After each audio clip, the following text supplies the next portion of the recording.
Good morning, everybody. Thank you so much for being here. President Trump is correct when he said that election security is national security. And one of the greatest privileges I have is being Secretary of the Department of Homeland, and part of that is that we secure our elections. It surprised me when we first started getting in and digging into the elections, and this isn't about rehashing the 2020 election. This is just exposing what took place and to make sure it never happens again. And there's some really easy steps that can be taken to secure our elections. And it shouldn't be a partisan issue. This should be something that every American, regardless if you're a Republican, you're a Democrat, you're an independent, you're a libertarian, regardless if you live in a blue state or you live in a red state, everybody should know that their vote counts. And we have individuals that are voting that shouldn't be. It cancels out someone that should be. So I want to go through some things in a little bit more depth than what we were able to expose last night, because President Trump, he hit the highlights, and those should be scary for everybody. What we're going to do is dig in just a little bit deeper, and then we'll take some of your questions. So first of all, Department of Homeland Security, we've identified 250,000 non-citizens registered to vote in just 4 states. Mind you, we have 46 other states. And just 4 states, we've identified 250,000 non-citizens registered to vote in California, and Pennsylvania, New Jersey, and Nevada. We also worked with proactive states to identify 28,000 non-citizens on their voter rolls, plus 400,000 individuals that are still registered to vote that are deceased. Now, these 23 states, they proactively worked with us on the SAVE program. That's Georgia, Ohio, Tennessee, Texas, North Carolina, Idaho, Alabama, Missouri, Louisiana, Kansas, Arkansas, Wyoming, Montana, Iowa, Florida, South Dakota, Indiana, Arizona, South Carolina, Utah, Nebraska, Michigan, and my great home state of Oklahoma. What's interesting to me is we're getting pushback from activist judges that are saying that, hold on, the SAVE Act or the SAVE program, they are trying to put a stop to. Currently, because of the SAVE program, we have a pending appeal because activist judges are saying what? They don't want to secure our elections? Once again, how is this a partisan issue? This shouldn't be a partisan issue. This should be that any judge and any God-fearing individual that loves this country should want to make sure that our elections are secure. And we have created inside DHS the SAVE program that allows states to proactively look at their rolls. And so when you have 278,000 individuals that are non-citizens registered to vote, plus 400,000 that have already been identified just in 23 states, what can we find? We have all 50 participating with us. We know, talking about our machines, we know for sure that our foreign adversaries, not our allies, foreign adversaries have parts that are vital pieces in our voting machines. We know that they can access what they consider the key to the back of these machines. We know that they can change voter registration and your vote. We know it's possible. There's not a question. It's not even for debate. One thing that I love about numbers and I love about facts is they don't lie. This isn't something that I'm trying to tell you to spin a narrative. This is what is going on. And what we are saying is that every state should partner with us to work to secure this. Once we identify the problem, everybody should be informed. Working with Secretary Lutnick, we are going to make our security enhancements mandatory, meaning that if these states want a grant and they want to be reimbursed to work or to run federal elections, they're going to have to implement security issues. Just security issues. We're not trying to get into anything else, but we're saying that the machines have to be secured and that your voter registration list needs to be scrubbed. We need to make sure that individuals that are legally able to vote are voting. We know that Iran hacked our state voter files and attempted to compromise, is the best word I can use, our systems where military members used to vote. So we're working with Secretary Hegseth and the DOW to safeguard those systems and protect our military voters. What's frustrating again in this is that the Biden administration knew this. And our intel community knew this. And not only did they withhold it from President Trump in his first term, but they withheld it, it looks like, President Biden in his term. They withheld this information from the public. They withheld it from Congress. That should never happen again, and because of President Trump's leadership, we're not allowing that to happen. We're telling the American people not to scare them, but to ensure them that we are watching it. We're taking it serious. We will secure our elections. Underneath President Trump's directive, he has gave Department of Homeland Security and myself the tools and the resources we need to secure the elections. But we have to have the states partner with us. If they choose not to, then the voters should hold them accountable. When I was sworn in just over 100 days ago by President Trump, and I can tell you honestly, I haven't quit smiling. I think this is the greatest job that I could possibly have. I said at that time that I'm going to fight for your yard and your backyard like I do mine, regardless if it's a blue state or if it's a red state. Department of Homeland Security isn't just keeping you safe on your streets, but we're keeping our voters safe and our elections safe. But we can only do that if we have full participation. Right now, as I said, we only have 23 states participating with us.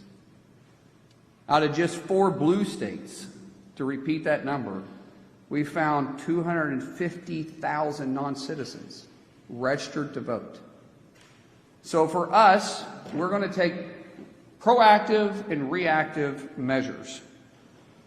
At President Trump's direction, our cybersecurity team and CISA will release an updated election infrastructure plan, and it'll be public within 30 days, meaning that will give the states the resources they need to help from the cyber side. From us, if they participate in the SAVE program, we'll provide the resources and training to support state election integrity. We're not trying to change the outcome. We're trying to make sure that American people can trust our voting system. Real ID does not prove citizenship and does not give you the right to vote.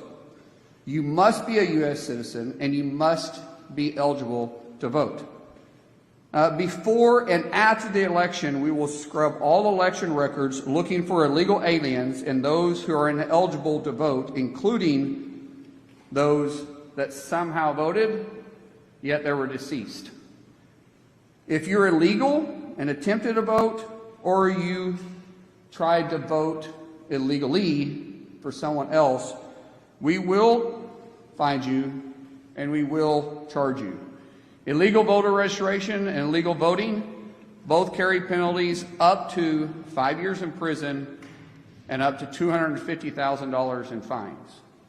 We will pursue maximum pressure on this. To let you know, we will be proactively looking at early voting, and then after post-election, we will continue to scrub all those that did vote.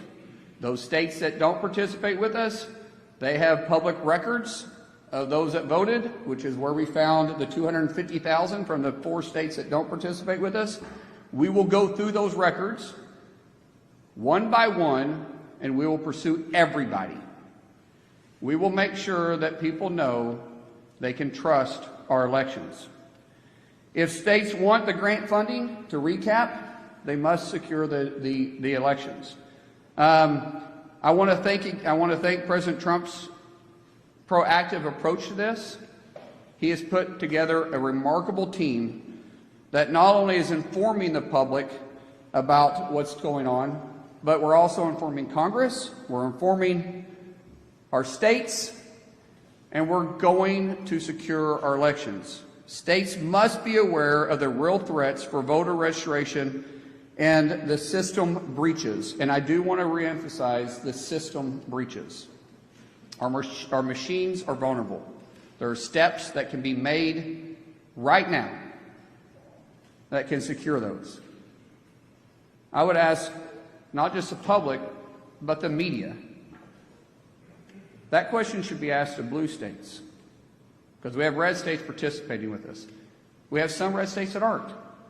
Every state that's not participating with us should be asked the hard question, why not? What are you afraid of? If they're not willing to do it, it should raise serious questions. It's not that hard. This isn't a partisan issue. So in conclusion, to recap, under President Trump's leadership, DHS is well prepared to support all states, red states, blue states, and local election officials ahead of the midterms. States must do their part to secure our election system, and we stand by to help. If you are an illegal or you're voting illegally, we will hunt you down, we will find you, and we will prosecute you. The American people must have confidence in our elections. Election security is not a partisan issue, and Homeland Security, we're here to support everybody. The American people, the states, even the media, to get access and the information they need to hold the states accountable. So with that, I'll open up for questions. Yes, ma'am.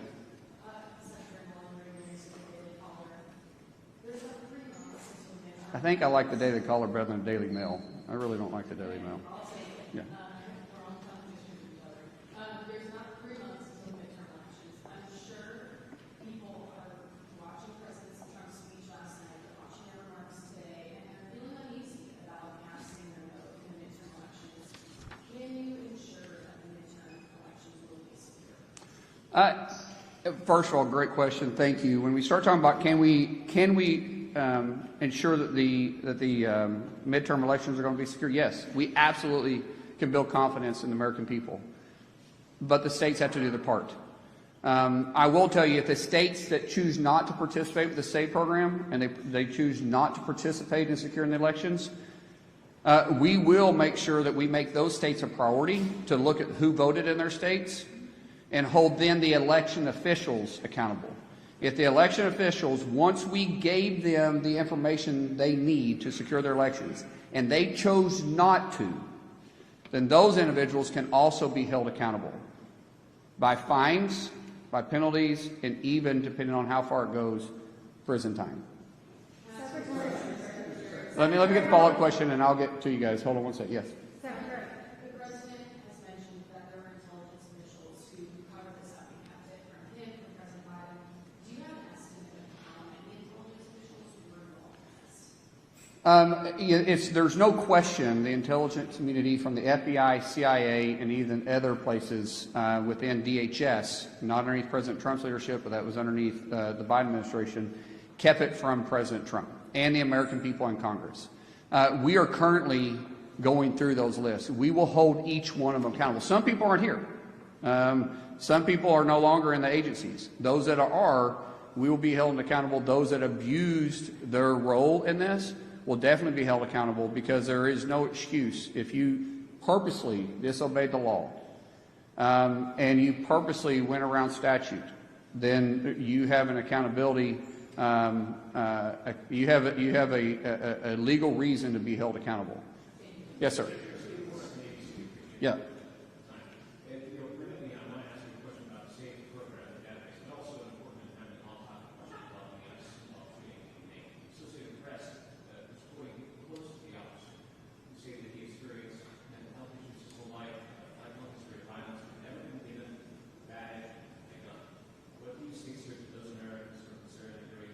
Sir, I have not heard that at all, but we understand that it's being investigated, and we'll allow the investigation to go through.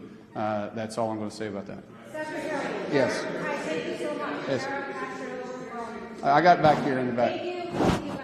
Thank you so much for doing this briefing today. Is there any analysis on what went wrong with SISA in 2020 and the premature analysis that it was the most safe and secure election? It's now being revealed that obviously it was not. Will Chris Krebs or anybody that was involved in that premature analysis be held accountable? Everybody that purposely misled the American people, abused their power and their authority, and decided not to continue doing their job will be held accountable. What does that accountability look like? I don't know. Is it criminal? We'll pursue criminal charges. If it is not criminal, we'll make sure you never work for the federal government again, and you never have the ability to have a clearance again. Yes, right here. I will look this way next, I promise. Some of your numbers, you had 278,000 non-citizens who on voter rolls. Any indication of how many people actually voted, or the 400,000 are actually deceased? Any indication, total number of people that did vote, and what is your ballpark for how many of these people actually voted in terms of total? So those that we've identified, the 278,000 non-citizens and the 400,000 deceased, we are now going through that record. We're standing up a department in DHS. Heather Honey, who is doing a great job exposing all this and working with the team together. Joe Edlow with USCIS and other teams. We are going through these files one by one. And one, identifying the individual. Two, did they vote? And three, where did they vote at? That's a hard, it's easy with states that participate. So the 28,000 that we identified with the 23 states that are working with us, that system can be very easily exposed, all 28,000. The problem is an activist judges now have put a hold on it, and so we're pending the case. Once it's turned back on, we'll be able to move fast. The 400,000 or the 250,000 in the just four of the blue states. Meaning, what were the states? So I got it right. California, Pennsylvania, New Jersey, and Nevada. Those are going to be a little bit tougher because we're going to file paperwork for FOIA, even us, to try to get that information from the states. But we will. I don't care how long it takes. We will go by this one by one, and everybody that did vote illegally, we will prosecute. We'll bring up for prosecution. Yes. By the way, it's very smart wearing a red dress because you catch everybody's eyes with bright clothes. Same thing with what color shirt is that? Peach? Orange? I don't think that's orange. That's peach. That's definitely peach. My first question for you is, given that legislative lawmakers like CB have already suggested that the president's entire speech last night was discredited, it seems like the blue states will not participate in their efforts. So how do you plan to respond to that? And then my second question, on the traffic stops, did the president know about that decision before he made it, and what we did for it? Yeah, so let's talk about the major networks not willing to carry the President of the United States address to the nation on election security. How shameful is that?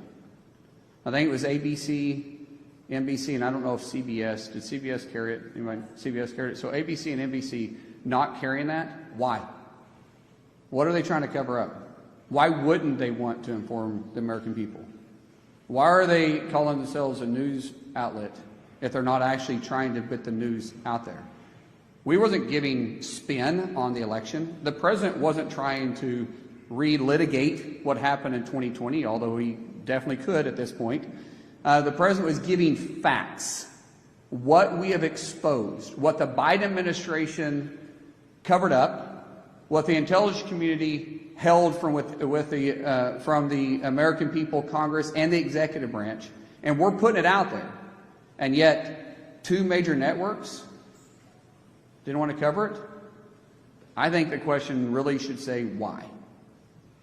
Because they sure covered the other part of it when they were saying that it was the most secure election ever.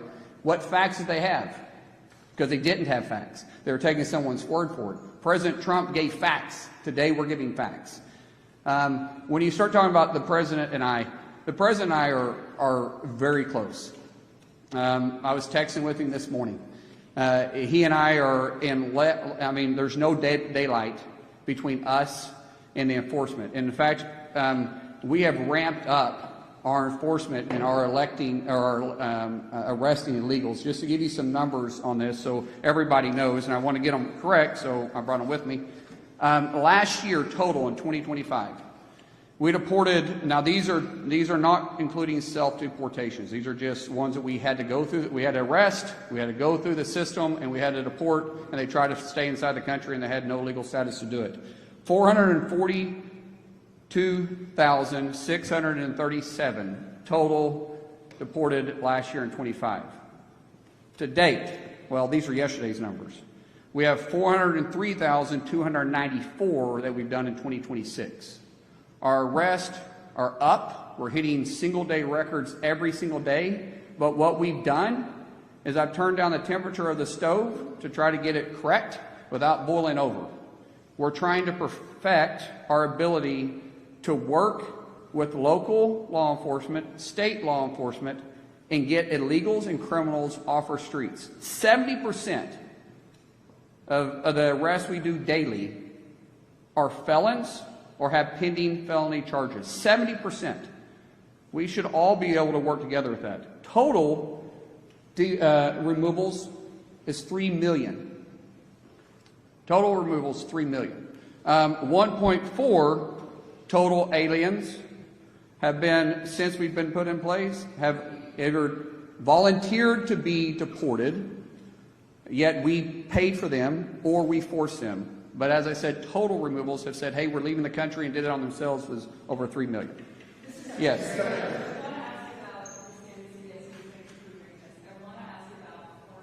I'm sorry, who did you say you were? Well, thank you for covering it last night.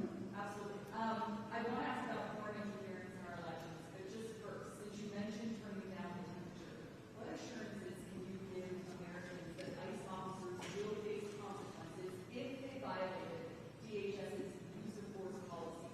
And who will make that determination? And can you commit now to making that determination public? Let me clarify. When I say turn down the temperature, when I turn down the temperature with you guys, we're turning up the heat on the streets. We're out there working harder than we ever have because we've empowered our law enforcement to do their job. What I'm trying to do is remove us from the headlines every single day. But everybody will be held accountable. I don't pick and choose which laws I'm going to enforce. I enforce our nation's laws. That means I'll enforce it with our own agency, and I'll enforce it with the criminals on the streets. That's my assurance. Yes. Go ahead. And I saw you stand up. I'll get to you next. Go ahead.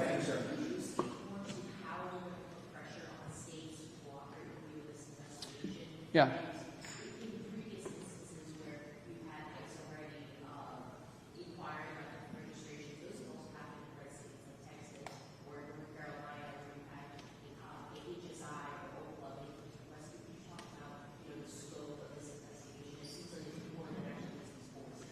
So when we start talking about enforcing, first of all, the states to work with us and then the scope moving forward, I obviously can't force the states, but the states always look to us for reimbursement when it comes to helping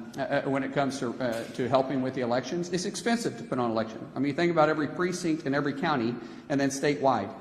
We are not going to spend taxpayer dollars reimbursing a state that is refusing to secure their elections. And we're not saying do it alone. We're saying we're going to help you. We're going to give you the tools to need it. We're going to give you the training to need it. We're going to give you the funding to do it. We're going to expose the vulnerabilities, and all you have to do is use that information and the finances and the training we're going to give you to secure it. If you do it, we'll reimburse you. If you don't, we won't. Last question. Hey, hold on, I'm getting the guy right there in the back. Thank you, Mr. Secretary. Neil W. McCabe, No America's Voice. What are your former Republican Senate colleagues telling you? Are they in a mood to oust Majority Leader John Thune if he refuses to pass the Save America Act or can't figure out how to pass the Save America Act? I haven't heard that at all from the Senate saying they're willing to vote John out. John is a good friend of mine. He's a good friend of most people in there. Now, there's a difference of opinion. I think the SAVE Act should be passed tomorrow. I think it should have already been passed. There's no excuse for it not being passed. However, he has a vote problem. There's a number. Leader Thune supports the SAVE Act. He voted for the SAVE Act when it came up during the vote-a-rama. Except everybody controls their own card. And even, I think the last time the vote came up, there was 49 that voted. Even if we did away with the filibuster, it still requires 51. So I know Leader Thune is working hard on that, but he's got a very, very difficult task ahead. Yeah. Let me just get it. I'm sorry. I told this guy with a paper I'd get to him, and then this is the last question. I have to go. I'm so sorry. Yes.